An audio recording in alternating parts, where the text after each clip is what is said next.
এক নম্বরে আল্লাহ তাআলা বললেন মুমিনদের যে এক নম্বর গুণ থাকবে, মুমিনদের এক নম্বর গুণ হলো তারা যখন অন্যায় আর অপরাধ করে ফেলবে সঙ্গে সঙ্গে আমি আল্লাহর কাছে তওবা করবে।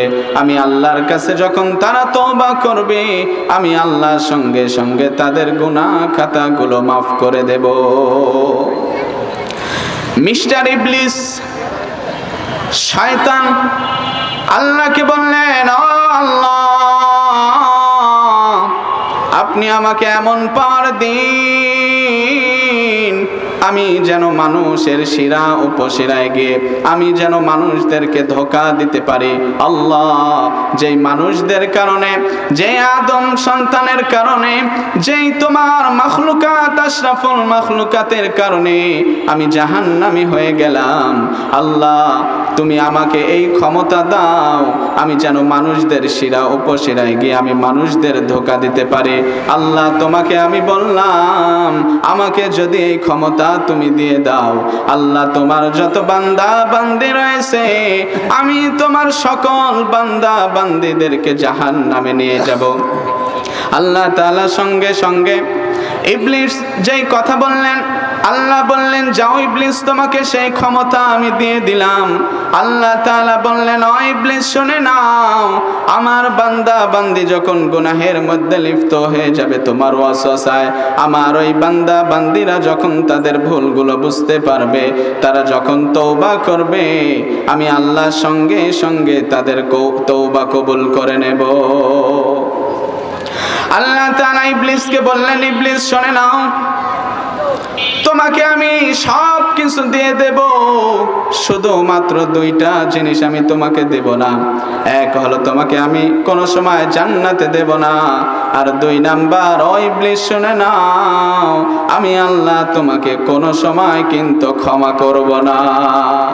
এই দুইটা জিনিস ইবলিস কোনো সময় পাবে না।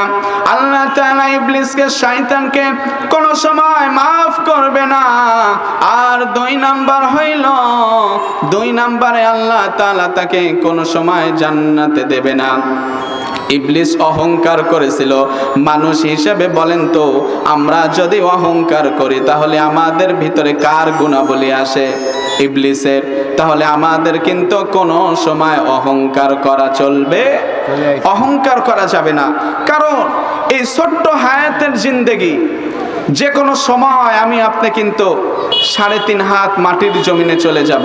কে কখন কোন অবস্থায় যাবে কেউ কি বলতে পারবে বলেন? কেউ কিন্তু বলতে পারবে না। দেখা যায় দাদার কাঁধে, বাবার কাঁধে সন্তান থাকে, নাতি থাকে। দেখা যায় দাদার বয়স 100 বছর, দাদা বেঁচে আছে, নাতির বয়স 2-4 বছর, 5-7 বছর। এমন ছোট্ট মানুষ, নাবালেগ মানুষ দুনিয়ার থেকে বিদায় হয় কি হয় না বলেন তো? তারা কিন্তু দুনিয়ার থেকে বিদায় হয়ে যায়, আসার একটা সিরিয়াল মেনটেন করে। প্রথমে আসবে বড় ভাই, তারপরে তার ছোট ভাই, কিন্তু যাওয়ার সময় কিন্তু কোনো সিরিয়াল মেনটেন করে? কোনো সিরিয়াল মেনটেন করে না। এ পৃথিবীতে আমরা সকল মানুষ এসেছি বলেন তো কার গোলামি করার জন্যে? একমাত্র আল্লাহর গোলামি করার জন্যে এ পৃথিবীতে আসলাম। পৃথিবীতে আসার পরে এই দুনিয়ার লালসায় পড়ে আমরা যেই কাজের জন্য এসেছি, আমরা কিন্তু আমাদের প্রধান কাজটাই আমরা ভুলে গেছি। আল্লাহ তাআলা বললেন, বিসমিল্লাহির রহমানির রহিম,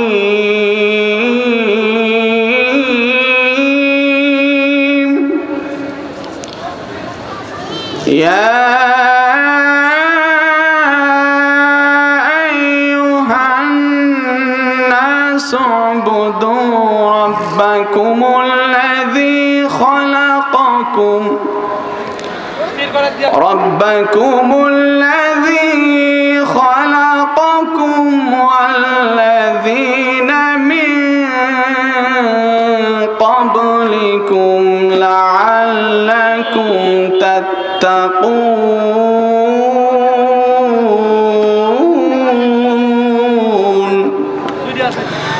আল্লাহ তাআলা বললেন, ও দুনিয়ার মানুষ, আমি তোমাদেরকে দুনিয়াতে পাঠাইলাম এমনি এমনি নয়। ওই দুনিয়ার জমিনে যাওয়ার পর তোমরা একমাত্র আমি আল্লাহর গোলামি করবে। তোমাদের যিনি সৃষ্টি করেছেন, তোমাদের পূর্বসূরীদের যিনি সৃষ্টি করেছেন, তোমরা সকলেই সেই মহান আল্লাহ তাআলার ইবাদত বন্দেগী করবে। আল্লাহ তাআলা সূরাতুজ জারিয়াতে আরো স্পষ্ট করে আল্লাহ তাআলা জানাইয়া দেয়। আল্লাহ তাআলা বলেন, ওয়া মা খালাকাতুল জিন্না ওয়াল ইনসা ইল্লা লিয়াবুদুন।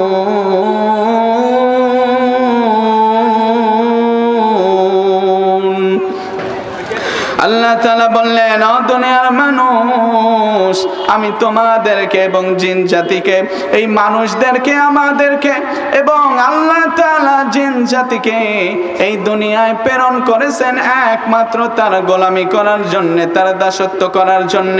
এই দুনিয়ার জমিনে আসার পর যারা আল্লাহকে ভুলে যাবে, যারা আল্লাহর ইবাদত বন্দেগী করবে না, আমার আল্লাহ ডাক দিয়ে বলে, যারা আমি আল্লাহর সঙ্গে নাফরমানি করবে, আমি আল্লাহ তাদেরকে জাহান্নামী বানায়া দেব। আমরা কি কেউ জাহান্নামী হতে চাই? না না না, আমরা কোন মানুষ জাহান্নামী হতে চাই না, আমরা সকলেই জান্নাতি হতে চাই। আমরা যদি সকলে আমাদের দিল থেকে জান্নাতি হতে চাই, আজকে এখান থেকে আমাদের সিদ্ধান্ত নিতে হবে। আর আমরা যে আয়াতে কারিমা তেলাওয়াত করেছি, এইখানে যে মুমিনদের 9টি গুণের কথা বললেন, এখান থেকে আমরা শিক্ষা নেব এবং আল্লাহ তাআলা আমাদের সবাইকে যেন এই 9টা গুণে গুণান্বিত হওয়ার মতো তৌফিক দান করেন। সকলেই বলি আল্লাহুম্মা আমিন। তাহলে 1 নম্বরে বলতেছিলাম, 1 নম্বরে আত্তাইবুন, যারা তওবা করবে। আমরা মানুষ, আমরা গুনাহ করতে ভালোবাসি, কিন্তু আমাদের এমন রব, আমাদের এমন মালিক, আমরা যদি ওই অন্যায় আর অপরাধ করার পর আমার আল্লাহর কাছে যদি আমরা বলি, আল্লাহ আমরা ভুল করেছি, অন্যায় করেছি, অপরাধ করে ফেলেছি, আল্লাহ আমাদের মাফ করে দাও, আল্লাহ তাআলা সঙ্গে সঙ্গে আমাদের গুনাহ খাতাগুলো মাফ করে দেবে। আল্লাহ রাসূল সাহাবায়ে কেরামদের সামনে বসা একজন মেয়ে এসে বলতেছে, ইয়া রাসূলুল্লাহ, ইয়া হাবিবাল্লাহ, ওগো আল্লাহর নবী, আমি যখন কাফের ছিলাম, ওই কাফের থাকা অবস্থায় ইয়া রাসূলুল্লাহ আমি ভুল করেছি, জিনা করে ফেলেছি। ইয়া রাসূলুল্লাহ, ইয়া হাবিবাল্লাহ, আমি যখন মুসলমান হলাম আমি বুঝতে পারলাম যে আমি অন্যায় আর অপরাধ করে ফেলেছি, আমি জিনাহের মধ্যে লিপ্ত হয়েছি। ইয়া রাসূলুল্লাহ, ইয়া হাবিবাল্লাহ, আপনি কোরআন দিয়ে আমার বিচার করে দিন। আমার গর্ভে এখন 6 মাসের বাচ্চা রয়েছে। আল্লাহ রাসূল বললেন, ও মেয়ে শোনো, এই অবস্থায় যদি এখন তোমার বিচার করা হয়, কারণ তুমি যখন জিনা করে ফেলেছো, এই কোরআন বলে যারা জিনাহের মধ্যে লিপ্ত হয়ে যাবে, তাদের মাজা পর্যন্ত ওই মাটির মধ্যে গেড়ে তাদেরকে পাথর দিয়ে আঘাত করে দুনিয়া থেকে বিদায় করতে হবে। আল্লাহ রাসূল বলতেছেন, এখন যদি তোমার উপরে এই আইনটা বাস্তবায়ন করি, তাহলে তোমার গর্ভে যেই সন্তান, সেই সন্তান তো কোনো অন্যায় করে নাই, কোনো অপরাধ করে নাই, তার উপরে জুলুম করা হয়ে যাবে।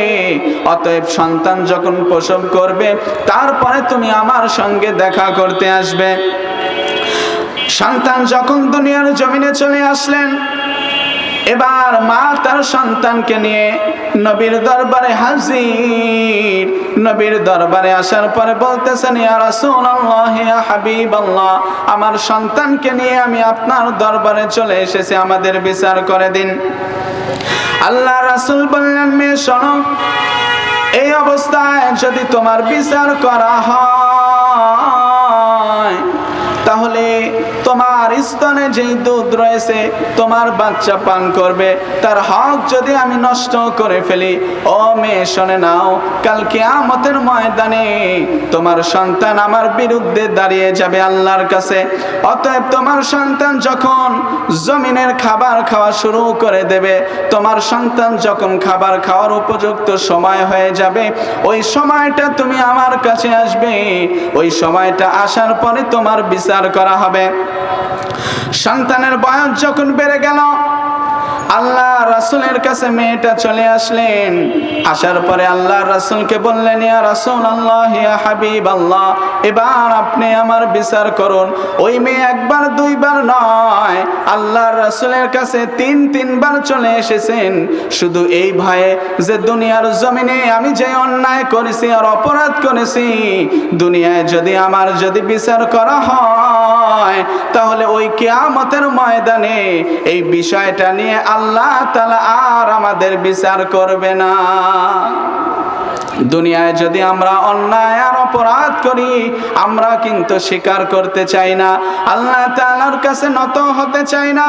ও মুমিন বান্দারা শুনে নাও, যখন আমরা গুনাহের মধ্যে লিপ্ত হয়ে যাব, যখন আমরা বুঝতে পারবো যে না আমি অন্যায় করেছি, অপরাধ করেছি, সঙ্গে সঙ্গে আমাদেরকে তওবা করতে হবে একজনের কাছে। বলেন তো তিনি কে? আল্লাহর কাছে তওবা করতে হবে। আমরা যদি আল্লাহ তাআলার কাছে তওবা করি, তাহলে আমাদের তওবা কবুল করে নেবেন কে? আর আমাদের সমাজে দেখবেন মা বোনেরা খোলা অবস্থায় থাকতে পছন্দ করে, তারা কিন্তু টাইট ফিট জামা পোশাকগুলি পরতে পছন্দ করে, এলোমেলো ভাবে তারা চলাফেরা করতে পছন্দ করে।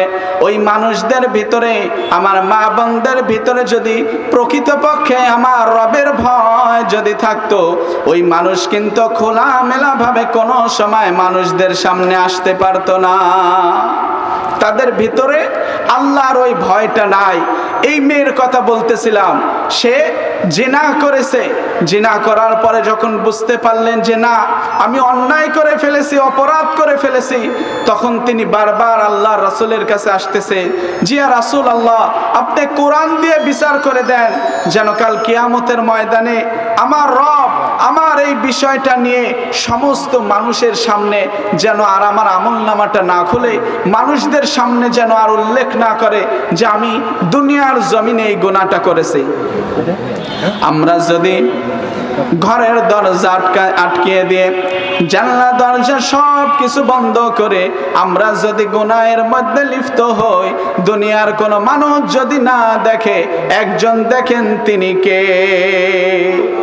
আল্লাহ। দেখেন কি দেখেন না? দেখে।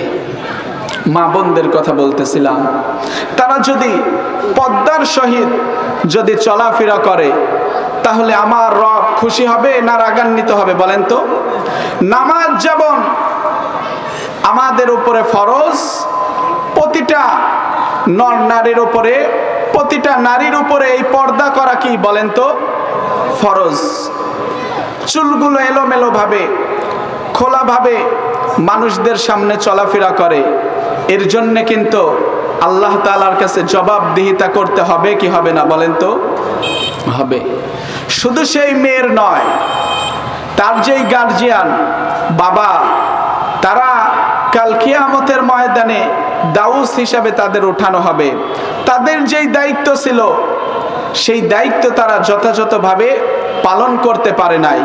আজকে যদি আমার জায়গা থেকে, আমার পরিবারে আমার মা রয়েছে, আমার বোন রয়েছে, আমার স্ত্রী রয়েছে, তাদেরকে যদি আমার জায়গা থেকে, আমার পরিবারকে যদি আমি কন্ট্রোল করতে পারি, আপনার জায়গা থেকে যদি আপনার পরিবারকে আপনি কন্ট্রোল করতে পারেন, তাহলে দেখবেন একটা সময় দেখা যাবে এই এলাকার সমস্ত পরিবারের মা বোনেরা সবাই পর্দার সহিত চলাফেরা করে। কিসের সহিত বলেন? পর্দার সহিত।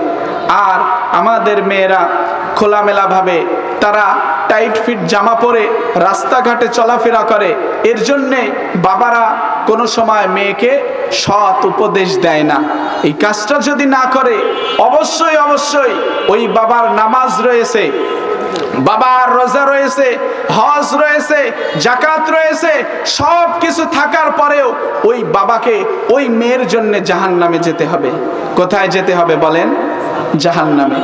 আমরা মনে করতেছি যে আমি যদি পর্দা করি মানুষ আমাকে দেখতে পারবে না, মানুষ আমাকে দেখার পরে বলবে বাহ অমুক মেয়ে তো খুব সুন্দর, প্রশংসা করবে, তাতে আমি আনন্দ পাবো। তুমি যদি এইটুকু চিন্তা ভাবনা একটু করতে যে এই ছোট্ট হায়াতের জিন্দেগি, যে কোনো সময় আমাকে ওই কবরে যেতে হবে। কত অল্প বয়সী মানুষ দুনিয়ার থেকে বিদায় হচ্ছে কি হচ্ছে না বলেন? দুনিয়ার থেকে বিদায় হয়ে যাচ্ছে। কখন যে আমরা দুনিয়ার থেকে বিদায় হয়ে যাব কেউ কি এই গ্যারান্টি দিতে পারে বলেন? পারে না। গত মাহফিল করে যখন আসতেছিলাম রাস্তার ভিতরে চায়ের বিরতি দিল, আমরা চা খাচ্ছি, এমন সময় দেখতেছে একজন মোটর সাইকেল চালিয়ে তার একজন হয়তোবা স্ত্রী হবে বা অন্য কেউ হবে, তাকে নিয়ে আসতেছে। একটা অটোওয়ালা যখন তাকে ধাক্কা দিল, তার ডান পাশ দিয়ে একটা ট্রাক আসতেছিল, যখন ধাক্কা দিল ওই মেয়েটা যখন সিটকে পড়ে গেল, ওই চাকার নিচে পড়ার সঙ্গে সঙ্গে দুনিয়ার থেকে বিদায় হয়ে গেল। সে কিন্তু জানতো না যে এই অবস্থায় আমাকে দুনিয়ার থেকে বিদায় হতে হবে। সে কি জানতো বলেন? জানতো না। মা বোনদের উদ্দেশ্যে বলবো যে আপনারা পর্দার সহিত চলাফেরা করার চেষ্টা করবেন। আপনি যদি পর্দার সহিত চলেন তাহলে মানুষ আপনাকে সম্মানের চোখে দেখবে। আমাদের দেশে এত ধর্ষণ হয়, এর একটা কারণ এই যে মা বোনেরা এরা পর্দার সহিত চলাফেরা করে না। পর্দার সহিত যদি চলাফেরা করত তাহলে আমাদের দেশে এত ধর্ষণ হতো না। একটা মেয়ে যখন পর্দার সহিত চলাফেরা করে, অন্তত একটা যুবক ওই মেয়ের দিকে খারাপ নজরে কোনো সময় তাকায়। কিন্তু কেউ যদি টাইট ফিট জামা কাপড় পরে রাস্তাঘাট দিয়ে যায়, এলোমেলোভাবে যদি চলাফেরা করে, তাহলে একটা যুবক তার দিকে খারাপ নজর দিয়ে দেয়। এতে শুধু যুবকের দোষ তা নয়, যেই মেয়ে এলোমেলোভাবে চলাফেরা করে তারও তো দোষ রয়েছে, ওই মেয়ের বাবারও দোষ রয়েছে, ওই মেয়ের ভাইয়েরও দোষ রয়েছে, কারণ তার মেয়েকে তারা শাসন করতে পারে নাই। এই সমস্ত মেয়েরা তারা জাহান্নামে চলে যাবে। কোথায় যাবে বলেন তো? জাহান্নামে। কারণ তাদের উপরে পর্দা করা কি বলেন? ফরজ। নামাজ যেমন ভাবে ফরজ, পর্দা করাও তাদের উপরে ফরজ, কিন্তু তারা পর্দা করতে চায় না। আল্লাহ রাব্বুল আলামিন আমার সকল মা বোনদের যেন পর্দা করার মতো তৌফিক দান করেন। সকলেই বলি আল্লাহুম্মা আমিন। তাহলে মুমিনদের 9টি গুণের কথা বলতেছিলাম, তার মধ্যে 1 নম্বরে বললাম আত্তাইবুন, যারা তওবা করে। আল্লাহ তাআলা ওই তওবাকারীদের পছন্দ করে। একটা মানুষ যদি অন্যায় করে আর অপরাধ করে, ওই অপরাধগুলি করার পরে যখন সে তওবা করে, আমার আল্লাহ ওই বান্দার উপরে আরো খুশি হয়ে যায়। তাহলে 1 নম্বরে আমরা কি করব? তওবা করব। 2 নম্বরে আল-আবিদুন, 2 নম্বরে আমরা সকলে ইবাদত করব। কার বলেন তো? কার ইবাদত? আল্লাহ তাআলার ইবাদত করব। এই ইবাদতটা হবে একমাত্র কাকে খুশি করার জন্য? আল্লাহ ছাড়া যদি অন্য মানুষদেরকে আমরা খুশি করার জন্য আমাদের হায়াত যদি ওই কিয়ামত পর্যন্ত হয়, আমরা যদি ইবাদত বন্দেগী করি মানুষদেরকে দেখানোর জন্য, বিশ্বাস করেন আমাদের কোন ইবাদত বন্দেগী আমার রবের কাছে কবুল হবে না। তাহলে আমাদের ইবাদত বন্দেগী করতে হবে কাকে খুশি করার জন্য? আল্লাহকে। আল্লাহ তাআলা বলে কুল ইন্না সালাতি ওয়া নুসুকি ওয়া মাহইয়ায়া ওয়া মামাতি লিল্লাহি রাব্বিল আলামিন।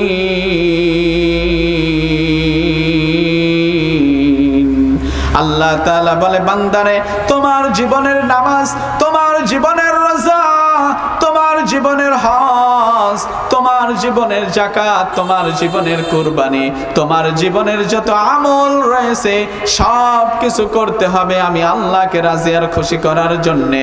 ও বান্দা বান্দিরা শুনে নাও, এটা যদি দুনিয়ার কোনো মানুষদেরকে দেখানোর জন্যে হয়, আমার আল্লাহ বলে আমার ওই বান্দা বান্দিদের কোনো ইবাদত আমি আল্লাহর দরবারে কবুল হবে না। তাহলে আমাদের সকলের ইবাদত বন্দিগি হবে একজনের জন্য, তিনি কে? আল্লাহ। তাহলে 1 নম্বরে তওবা করতে হবে, 2 নম্বরে ইবাদত করতে হবে, 3 নম্বরে আল হামিদুন, 3 নম্বরে প্রশংসা করতে হবে একজনের, তিনি কে? আল্লাহ তাআলার প্রশংসা করতে হবে। এই যে আল্লাহ তাআলা আমাদের কত নাজ নিয়ামত দিয়েছেন, আপনি ভাবেন যে আল্লাহ তাআলা আমাদের যে সৃষ্টি করার পরে আশরাফুল মাখলুকাতের ভিতরে সবচাইতে শ্রেষ্ঠভাবে আশরাফুল মাখলুকাত বানিয়ে দুনিয়ার জমিনে পাঠাইলেন। আমাদেরকে সবচাইতে শ্রেষ্ঠ মাখলুকাত হিসেবে পাঠিয়েছেন কে? আল্লাহ। এত সুন্দর করে আমাদের তৈরি করার পর আপনি ভাবেন, এই যে আল্লাহ তাআলা আমাদের চোখ দিয়েছেন, নাক দিয়েছেন, মুখ দিয়েছেন, এই সব কিছু দ্বারা চোখ দিয়ে আমাকে ভালো কিছু দেখতে হবে, নাক দিয়ে ভালো কিছু শুনতে হবে, আমাদের যে জবান দিয়েছে এই জবান দিয়ে আমাদের ভালো কিছু তেলাওয়াত করতে হবে, ভালো কিছু করতে হবে, বলতে হবে। আমরা যদি আমাদের এই জবান দিয়ে ফাহিশা কথা বলি, অন্যের গীবত করি, তাহলে এই জবান দিয়েও হিসাব দিতে হবে একজনের কাছে, তিনি কে? আল্লাহ। আল্লাহ তাআলা আমাদের কত নাজ নিয়ামত দিয়েছেন। কোনো মানুষকে যদি বলা হয়, ও মানুষ তোমাকে 1 লক্ষ 2 লক্ষ টাকা দেয়া হবে, তোমার যে 2টা চোখ আছে এই 2টা চোখ আমি তুলে নেব, কোনো মানুষ কি রাজি হবে? বলেন, রাজি হবে না। যদি বলা যায় তোমার 2টা হাত কেটে নেওয়া হবে, তোমাকে 1 লক্ষ 2 লক্ষ টাকা দেয়া হবে, মানুষ কিন্তু রাজি হবে না। যদি মানুষকে বলা হয় তোমার পাটা কেটে নিয়ে তোমাকে টাকা দেয়া হবে, মানুষ রাজি হবে না। আপনি ভাবেন যে আল্লাহ তাআলা আমাদের কত নাজ নিয়ামত দিয়েছেন। রিজিকের মালিক একজন, তিনি কে? আল্লাহ। তাহলে আমরা যদি ইবাদত বন্দেগী করি, আমাদের রিজিকগুলো বৃদ্ধি করে দিবেন কে? আল্লাহ। আল্লাহ তাআলা বলেন, লাইন শাকারতুম লাযীদান্নাকুম ওয়া লাইন কাফারতুম ইন্না আযাবি লাশাদীদ। আল্লাহ তাআলা বলে, ও বান্দা বান্দিরা শুনে নাও, তোমরা যখন আমি আল্লাহর নাজ নিয়ামত রাজি পাবে, ওই নাজ নিয়ামত রাজি পাওয়ার পর তোমরা যদি আমি আল্লাহর শুকরিয়া আদায় করো, আমি আল্লাহ বলে দিলাম বান্দারে তোমার ওই নাজ নিয়ামত গুলোর মধ্যে আমি আল্লাহ বারাকাত দান করে দেব, তোমার ওই নাজ নিয়ামত গুলি আমি আল্লাহ আরো বৃদ্ধি করে দেব। পড়েন সুবহানাল্লাহ। আল্লাহ বলতেছেন, বান্দারে আমি আল্লাহর নাজ নিয়ামত রাজি পাওয়ার পর তোমরা যদি না শুকরিয়া আদায় করো, ওই নাজ নিয়ামত রাজি পাওয়ার পরে যদি তোমরা শুকরিয়া আদায় না করো, আমি আল্লাহ বলে দিলাম তোমাদেরকে কিন্তু শক্ত আযাবের মধ্যে গ্রেফতার করব। আল্লাহ তাআলা আমাদেরকে আগেই হুঁশিয়ারি দিয়ে দিলেন, ও দুনিয়ার মানুষ, এই যে আমরা কত নাজ নিয়ামত পাই, এই নাজ নিয়ামত পাওয়ার সঙ্গে সঙ্গে শুকরিয়া আদায় করতে হবে কার? আল্লাহ তাআলার শুকরিয়া আদায় করতে হবে। যে হালতে আছেন, যে অবস্থায় আছেন, ওই অবস্থায় যদি কোনো মানুষ যদি আপনাকে জিজ্ঞেস করে যে বাবা কেমন আছেন, তখন সঙ্গে সঙ্গে বলতে হবে আলহামদুলিল্লাহ ভালো আছি। কি বলতে হবে? আলহামদুলিল্লাহ ভালো আছি। সকল মানুষ কিন্তু এই আলহামদুলিল্লাহ বলতে পারে। বলে যে আল্লাহ আমারে ভালো রাখে নাই, অমুক সমস্যা তমুক সমস্যা। মনে রাখবেন যে আল্লাহ তাআলা যে আপনার পরীক্ষা নিচ্ছে, এই যে দুনিয়ার জমিনে আসছেন তো পরীক্ষা দেওয়ার জন্য। আল্লাহ তাআলা আপনাকে পেরেশানির মধ্যে ফেলে, কারণ আল্লাহ তাআলা আপনাকে ভালোবাসে। কি বাসে বলেন? আল্লাহ তাআলা ভালোবাসে।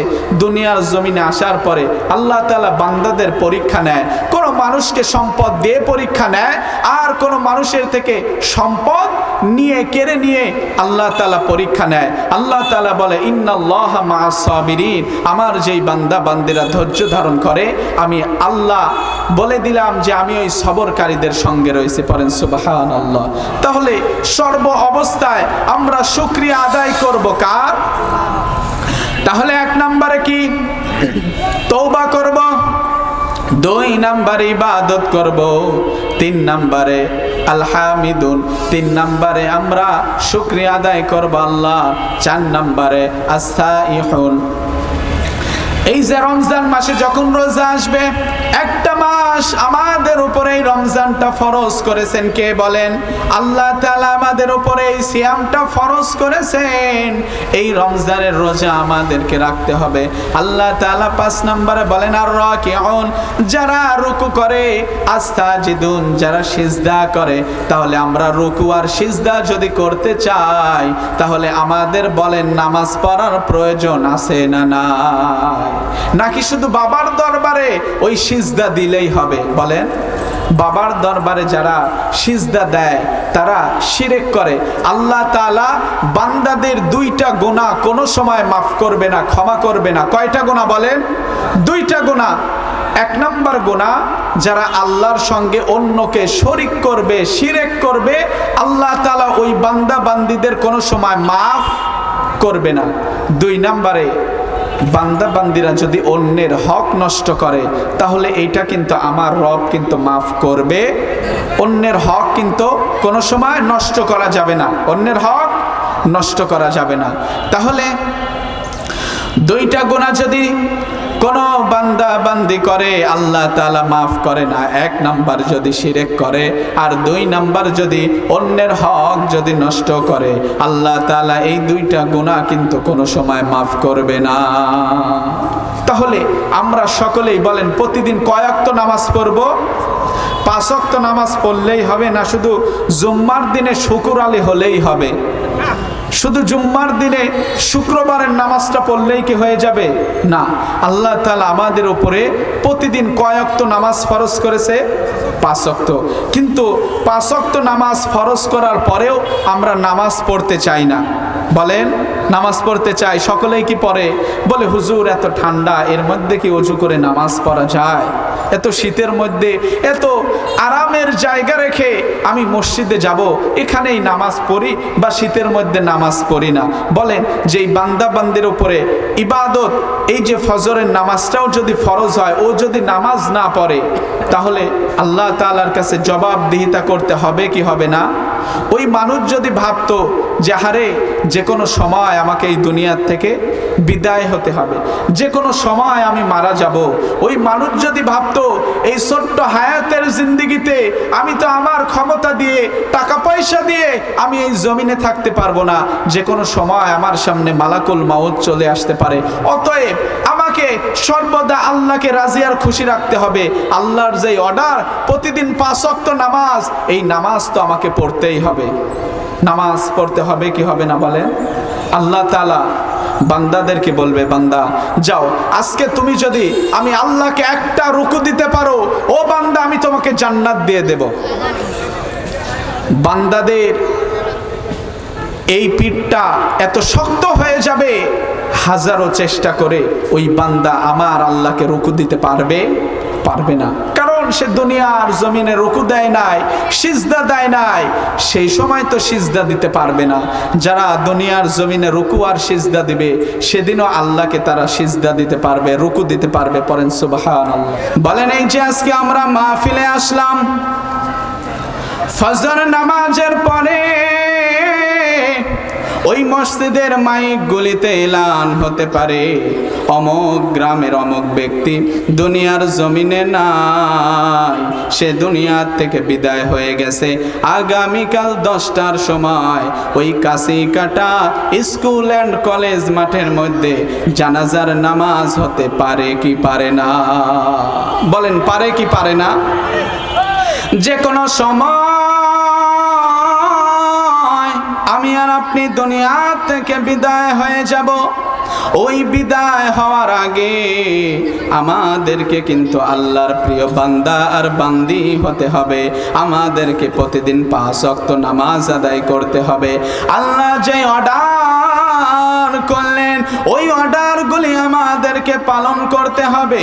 আল্লাহ যেটা নিষেধ করে দিলেন ওই নিষেধগুলিও আমাদের পালন করতে হবে। আল্লাহ যা করতে বললেন আমরা করব, আল্লাহ যা করতে নিষেধ করেছেন তা আমাদের করা চলবে না। তাহলে আমরা বলতেছিলাম আস-সাইহুন সিয়াম পালন করবে, আর রাকিউন রুকু দিতে হবে কাকে বলেন? আস-সাজিদুন সিজদা দিতে হবে কাকে?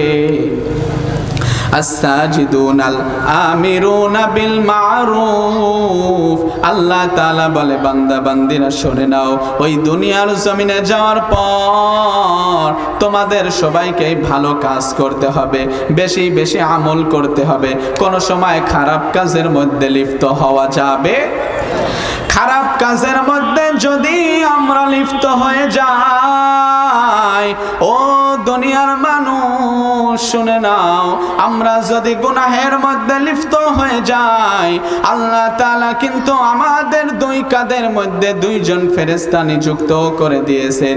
আপনি কখন কোন গুনাহ করতেছেন তারা কিন্তু সঙ্গে সঙ্গে ওই গুনাহগুলি লিখে ফেলতেছেন।